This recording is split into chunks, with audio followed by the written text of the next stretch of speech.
Ready! GMA Weather. Serbisyong totoo ng GMA News. Good morning mga kapuso. Magiging maalinsangan pa rin sa ilang lugar sa bansa ngayong araw.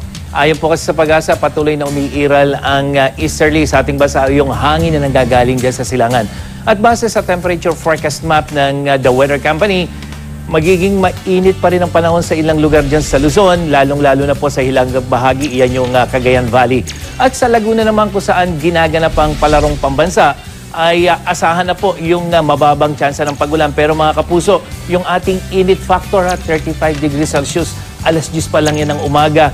At 38 degrees Celsius naman po sakasakali pagdating ng alas 2 ng hapon. Kaya ingat at I am ready mga kapuso. At sa mga susunod na araw naman, magandang lagay ng panahon pa rin inaasahan bukas, pero bahagyang magiging maulan pagdating ng Miyerkules at Huwebes, at pagdating ng Biyernes mga kapuso, magiging maulap at mataas ang tsansa ng pagulan. At sa closing ceremony, asahan na po ang mas magandang lagay ng panahon araw ng Sabado yan.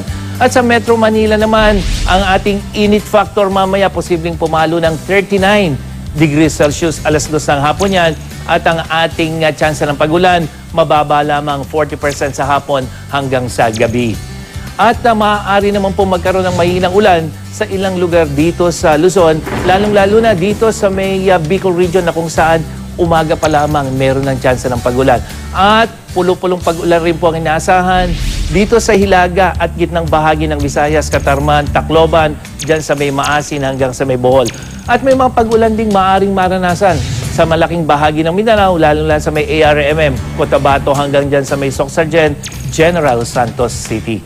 At yan ang latest mula sa GMA Weather. Para sa iba pang weather update, bisitahin nyo rin ang www.imready.ph at ang social media account ng IMReadyPH. Ako po si Nathaniel Cruz. Magplano para sigurado. I am ready. Serbisyo totoo ng GMA News.